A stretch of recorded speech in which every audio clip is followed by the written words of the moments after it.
Banyak orang bilang Hiroshima itu hancur karena bom, tapi kalau toko atau warung hancur itu karena bom. Assalamualaikum warahmatullahi wabarakatuh. Kembali jumpa dengan saya di channel Belajar Bisnis Retail. Di video kali ini saya akan membahas tentang cara meminimalisir risiko kerugian toko sembako atau toko kelontong. Dalam semua usaha itu pasti ada untung dan ada rugi. Kalau untung semua pasti mau. Nah, kalau rugi bagaimana? Tentu semua orang tidak mau kalau usahanya itu merugi ya. Tapi rugi itu adalah sebuah risiko yang pasti akan terjadi. Kita tidak akan bisa menghindari kerugian tersebut. Yang bisa kita lakukan sebagai pemilik toko hanyalah meminimalisir kerugian tersebut. Nah, dalam video ini saya akan memberikan beberapa cara untuk meminimalisir kerugian. Yang pertama, untuk meminimalisir kerugian pada saat kalian itu kulakan barang. Kalian itu saat kulakan barang harus selalu cek jumlah barangnya, cek fisik barangnya, dan cek tanggal kadaluarsanya. Nah, jangan sampai setelah dibeli ternyata bungkusnya robek, jumlahnya kurang, dalamnya remuk, atau masa expirednya itu pendek. Jangan sampai semua itu terjadi. Maka dari itu kita harus perhatikan itu semua ketika kita kulakan barang. Yang kedua, meminimalisir kerugian karena barang expired atau kadaluarsa. Nah, untuk barang-barang ini itu barang-barang yang disetok di toko kita atau di gudang kita. Kalian harus tahu yang namanya teknik FIFO atau yang sering disebut first in first out, atau barang pertama masuk itulah barang yang harus kita jual lebih dahulu. Jadi misalkan barang dipajang dalam satu baris ke belakang, maka yang paling depan itu adalah barang yang expirednya yang mau habis. Yang paling belakang itu expirednya yang masih lama. Perhatikan itu dan selalu cek berkala. Yang ketiga, meminimalisir kerugian barang karena dicuri orang. Nah, kita harus selalu mengawasi pelanggan yang berbelanja. Kita itu harus meletakkan barang kecil dengan harga yang mahal itu di belakang kasir kita ya. Seperti minyak kayu putih, seperti rokok, seperti barang-barang kecil lainnya lah, seperti itu.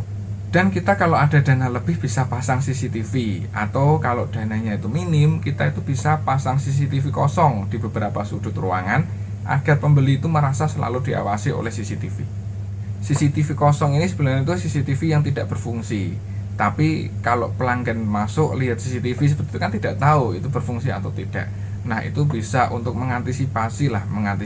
Kemudian yang keempat, untuk meminimalisir kesalahan dalam penjualan barang. Nah, kesalahan dalam penjualan barang itu biasanya terjadi di kasir saat transaksi. Maka dari itu yang menjadi kasir itu harus selalu cek ulang jumlah barang yang dibeli oleh konsumen agar tidak ada barang yang lupa terhitung yang mengakibatkan kerugian. Misalkan di komputer kasir itu sudah ada 10 barang yang diinput, maka 10 barang tersebut harus satu-satu dimasukkan ke kantong plastik agar tidak ada yang tertinggal dan lupa diinput. Selalu cek ulang jumlah barang sebelum diserahkan ke konsumen. Yang kelima, untuk meminimalisir kesalahan harga atau kita lupa harga. Nah, kalian bisa menggunakan komputer kasir sebagai alat bantu dalam transaksi penjualan. Karena kalau kita mengandalkan daya pikir kita, padahal ada ribuan barang yang kita jual dan harganya selalu berubah, maka risiko kesalahan harga yang tidak kita sadari itu sangat tinggi. Maka dari itu kita harus menggunakan komputer kasir. Kalau mungkin tokonya itu omsetnya masih kecil, masih barang yang dijual itu masih sedikit, kita masih mampu berpikir, ya silakan saja tidak pakai komputer kasir. Tapi kalau misalkan barangnya sudah semakin banyak, itu lebih baik kita pakai komputer kasir untuk mengantisipasi hal-hal yang tidak kita inginkan. Kemudian yang keenam, meminimalisir kerugian dalam memberikan pengembalian ke konsumen. Nah, kalian tuh harus selalu cek pengembalian uang yang dibayarkan oleh konsumen Anda. Pengembaliannya itu harusnya 17.000, kalian mengembalikan 27.000. Nah, itu kan minus 10.000. Dan itu biasanya kita itu tidak sadar ya. Jangan sampai uang kembalian tersebut kelebihan pokoknya, yang mengakibatkan kehilangan uang dagangan. Yang ketujuh, untuk meminimalisir kerugian karena pelanggan yang berhutang itu tidak mau membayar. Nah, sebenarnya kalau kalian itu buka toko sembako pertama kali, kalian jangan pernah sekali-kali membuka keran hutang apabila nantinya kalian tidak rela kalau sampai mereka itu tidak membayarnya. Banyak orang bilang Hiroshima itu hancur karena bom, tapi kalau toko atau warung hancur itu karena bom banyak. Tapi kalau kalian itu sudah terlanjur memberikan hutang kepada pelanggan, bagaimana cara mengantisipasi hutang tersebut? Nah, sebelumnya kalian itu harus analisa dulu orang yang mau berhutang tersebut. Apa pekerjaannya, bagaimana karakternya sehari-hari, bagaimana kemampuannya untuk membayar hutang tersebut, dan track record lainnya kalian harus paham terlebih dahulu.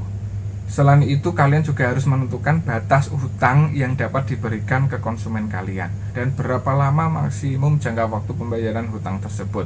Pastikan semua agar mereka itu membayar hutang ke kita. Itulah tadi 7 cara mengantisipasi kerugian dalam usaha toko sembako atau toko kelontong. Apabila teman-teman ada informasi mengenai sumber kerugian lainnya yang ada di usaha sembako atau kelontong, bisa coret-coret di kolom komentar. Dan apabila informasi ini bermanfaat, maka jangan lupa like, share, subscribe, dan nyalakan tombol loncengnya agar tidak ketinggalan informasi penting berikutnya. Terima kasih, salam sukses luar biasa bagi Anda semua pembisnis toko kelontong dimanapun berada. Sampai jumpa di video berikutnya. Wassalamualaikum warahmatullahi wabarakatuh.